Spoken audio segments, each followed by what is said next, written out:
संविधान को बचा लो, अपने परिवार को बचा लो और हाथ जोड़ करके बनती है इस देश को बचा लो। आज बाबा साहब के द्वारा बनाया हुआ भारतीय संविधान खतरे में है। ये जो बाबा साहब की संतानें थी उनका भविष्य खतरे में है। पढ़ाई लिखाई खत्म कर दी गई है, खत्म कर दी गई है कि नहीं खत्म कर दी गई? पढ़ाई लिखाई खत्म कर दिया गया है। आडंबर की तरफ आप सबको आडंबर की तरफ मोड़ा गया है, सबको आडंबर की तरफ मोड़ दिया गया है। झूठ मूठ पाखंडवाद में लिप्त हो रहे हो। आप सबसे फिर दोबारा हाथ जोड़ रहा हूँ, ज्यादा समय हमको दिया नहीं है और समय ऐसा चल रहा है कि कुछ ज्यादा बोल दूंगा तो हमारे खिलाफ कल एक जो है ना उधर नोटिस। साहब जो पूर्व जिला पंचायत शायद प्रत्याशी भी रहे हैं रतनपुर से, क्योंकि मैं भी एक बार प्रचार में अपने सम्मानित जो आज हमारे बीच हमारे बड़े भाई स्वर्गीय जसवंत संखवार नहीं है, उनके चुनाव में मैं घूमा था, तब भैया के घर गया था। एक बार पूरा जोरदार ताली बजाएंगे भैया के लिए, बहुत बहुत धन्यवाद। और चलते भैया जी के द्वारा बहुत ही कम समय में आपको बहुत अच्छी मार्गदर्शन देने का काम करेंगे भैया। बहुत बहुत धन्यवाद संचालक महोदय। सबसे पहले मैं अपने सभी महापुरुषों के चरणों में सत सत नमन करता हूँ, नमन करता हूँ अपनी माताओं और बहनों को जो इतनी बड़ी संख्या में यहाँ बैठी हैं। घर को चलाने में, परिवार को आगे बढ़ाने में इन्हीं सबका सबसे ज्यादा योगदान है। इनको सत सत नमन करता हूँ, नमन करता हूँ। दूर दराज से जो भी लोग आए हैं और इस गांव के जो भी पिता बड़े भाई छोटे भाई हैं, सबको बहुत बहुत धन्यवाद देता हूँ कि सर्दी है, सब लोगों ने प्रोग्राम में आकर के प्रोग्राम को सफल बनाने का काम कर रहे हैं। साथ ही धन्यवाद देता हूँ साख मैडम को और उनकी पूरी टीम को जो अपनी बाड़ी के द्वारा जनता को, गांव के लोगों को मार्गदर्शन दे रही है। बहुत बहुत धन्यवाद देता हूं। साथ ही धन्यवाद देता हूं पुलिस प्रशासन के जो लोग यहाँ खड़े हैं, उनका भी धन्यवाद देता हूं। प्रोग्राम में वो लोग भी शरीक हुए हैं और साथ में साउंड सर्विस को भी धन्यवाद देना पड़ेगा, क्योंकि इनके द्वारा ही हमारी आवाज गांव के कोने कोने तक पहुंच रही है। बहुत बहुत धन्यवाद। जय भीम। मैं पूछना चाह रहा हूं, सॉरी एक शब्द छूट गया। राम लड़े थे सीता के लिए, किसके लिए? राम लड़े थे सीता के लिए, कृष्ण लड़े थे 5 पांडवों के लिए, लेकिन परम पूज्य बाबा साहब लड़े थे भारत देश के हजारों करोड़ों दलितों के लिए। ऐसे महापुरुष के चरणों में सत सत नमन करता हूँ, सब कोटि कोटि नमन करता हूँ। मैं अपनी जान भी दे दूं तो भी बाबा साहब के उस सपने को हम पूरा नहीं कर सकते, क्योंकि ये हमारा समाज आज बिखरा हुआ है। अभी चंद दिन पहले पहेवा गांव में एक प्रोग्राम हुआ था कि नहीं हुआ था? हम आप सबको एक ही बात बता देना चाहता हूँ, बाबा साहब ने कभी नहीं कहा कि हम संघर्ष इस तरह से करें। किसी को अपशब्द बोल करके हम ऊंचे नहीं उठ सकते हैं। बाबा साहब ने कहा है शिक्षित, संगठित और संघर्ष करने के लिए।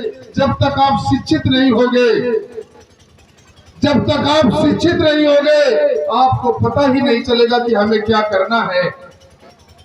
इसलिए शिक्षित, पहले शिक्षित होइए, शिक्षित होकर के संगठित हो जाएंगे अपने आप से। जब आप शिक्षित होंगे तो संगठित अपने आप से हो जाएंगे, और जब संगठित हो जाएंगे, संगठित होकर के इस गरीबी से, पिछड़ेपन से, जातिवाद से, छुआछूत से संघर्ष करने के लिए परम पूज्य बाबा साहब ने हमको बताया है। आज हर जगह बुद्ध भागवत चल रही है, हर जगह बुद्ध भागवत चल रही है। हमारी तरह बहुत से लोग आते हैं, जय जय भीम, जय जय भीम 24 घंटा बोलते रहते हैं ना, लेकिन बाबा साहब के बताए हुए रास्ते पे चलने का काम नहीं कर रहे ये लोग। जय भीम बोल करके जोश तो पैदा कर रहे हैं, उनको ये पता ही नहीं है कि जय भीम का मतलब क्या है। जय भीम का मतलब है संघर्ष से, जय भीम का मतलब है शिक्षा से, जय भीम का मतलब है संगठित होने से। तो क्या हम शिक्षित हो रहे हैं क्या? हम शिक्षित हो रहे हैं क्या? शिक्षित नहीं हो रहे हैं। क्या हम संगठित हैं क्या? संगठित भी नहीं है। जब शिक्षित नहीं होंगे तो संगठित भी नहीं हो सकते। आपको बता देना चाहता हूं मैं तो घाटमपुर विधानसभा की बात कर रहा हूं। घाटमपुर विधानसभा में इतने दलित समाज के लोग हैं, इतने लोग हैं कि आधे में हम हैं, आधे में सब लोग हैं, है कि नहीं? फिर भी हम छोटे छोटे प्रोग्रामों के लिए, बाबा साहब का प्रोग्रामों के लिए हमको 10-10 दिन परमिशन के लिए घूमना पड़ता है। हम अपने अधिकारों की मांग के लिए हाथ जोड़ते घूम रहे कि हमें दे दो, हमें दे दो। नहीं मांगेंगे, लड़ेंगे। लड़ेंगे कैसे? शिक्षित होकर के लड़ेंगे, अपने अधिकारों के लिए लड़ेंगे। जब तक आप शिक्षित नहीं हो सकते, मैं अपने माताओं बहनों से बोलना चाह रहा हूँ कि हमारे इनको जो हमारे बाईं तरफ खड़े हैं, इनको तो ज्यादा ध्यान नहीं है। इनको तो ध्यान अभी शाम का समय हो रहा है, आप वहां पर लगा होगा ध्यान। आप सबसे हाथ जोड़ करके विनती है कि संविधान को बचा लो, अपने परिवार को बचा लो, और हाथ जोड़ करके विनती है इस देश को बचा लो। आज बाबा साहब के द्वारा बनाया हुआ भारतीय संविधान खतरे में है। ये जो बाबा साहब की संतानें थी, उनका भविष्य खतरे में है। पढ़ाई लिखाई खत्म कर दी गई है। खत्म कर दी गई है कि नहीं खत्म कर दी गई? पढ़ाई लिखाई खत्म कर दिया गया है। आडंबर की तरफ, आप सबको आडंबर की तरफ मोड़ा गया है। सबको आडंबर की तरफ मोड़ दिया गया है। झूठ मूठ पाखंडवाद में लिप्त हो रहे हो। आप सबसे फिर दोबारा हाथ जोड़ रहा हूँ। ज्यादा समय हमको दिया नहीं है, और समय ऐसा चल रहा है कि कुछ ज्यादा बोल दूंगा तो हमारे खिलाफ कल एक जो है ना, उधर नोटिस लिख दी जाएगी कि भाई इसने ऐसे भाषण दिया। तो हम तो एक ही बात बोलते हैं कि जब तक हम अपने लोगों को नहीं ऊपर उठाने का काम करेंगे, अगर ये खंबा है, इस खंबे को नीचा करना है, तो जाहिर सी बात है ये छोटा तो हो नहीं सकता है। अगर इसके बगल में हमने कोई बड़ा खंबा खड़ा कर दिया, तभी ये उसके सामने ये छोटा हो जाएगा। हम सबसे ज्यादा शिक्षा पर जोर इसीलिए दे रहे हैं कि आपके पास ना तो कोई फैक्ट्री है, ना तो कोई नौकरी है, ना तो कोई जायदाद है क्या दलित समाज के पास? आप सब बाबा साहब के वंशज हो, और ये हमारे पूर्वजों के पास भी कुछ नहीं था।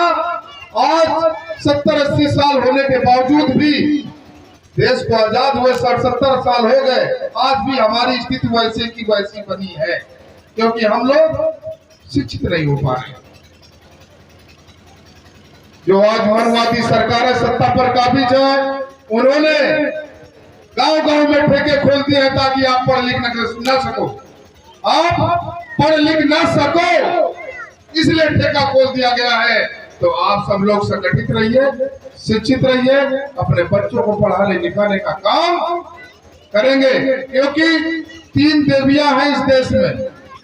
3 देवी, शिक्षा की देवी सरस्वती, पूरा ज्ञान ब्राह्मण समाज को दे दिया। एक धन की देवी है लक्ष्मी, पूरा का पूरा पूरा धन बनिया को दे दिया।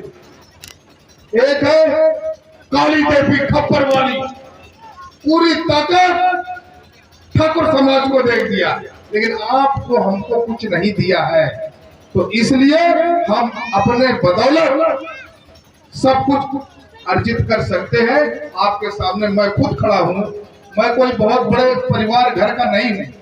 सेना की नौकरी कोई बहुत बड़ी नौकरी नहीं होती है। सेना की नौकरी छोटी सी नौकरी होती है। उसी नौकरी के माध्यम से मैं आज आपके सामने यहाँ खड़ा हूँ। घाटापुर विधानसभा में 450 गांव है। हर गांव में लोग हमको जानते हैं। पैसे बचाया हमने, पैसे का सही इस्तेमाल किया।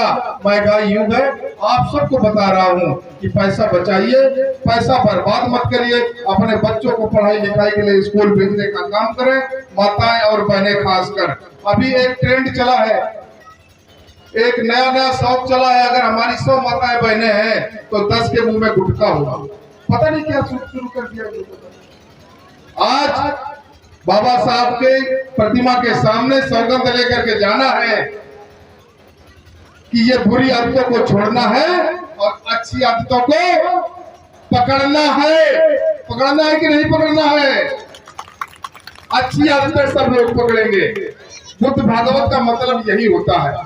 बुद्ध भागवत का मतलब किसी को नीचा दिखाना नहीं है कि हम अपने माइक मिल गया तो किसी समाज को, किसी जात को नीचा दिखाने का काम करें। ऐसा बिल्कुल नहीं होगा। होगा क्या? नहीं होगा। अपना स्टैंडर्ड संभालेंगे, रहन सहन संभालेंगे।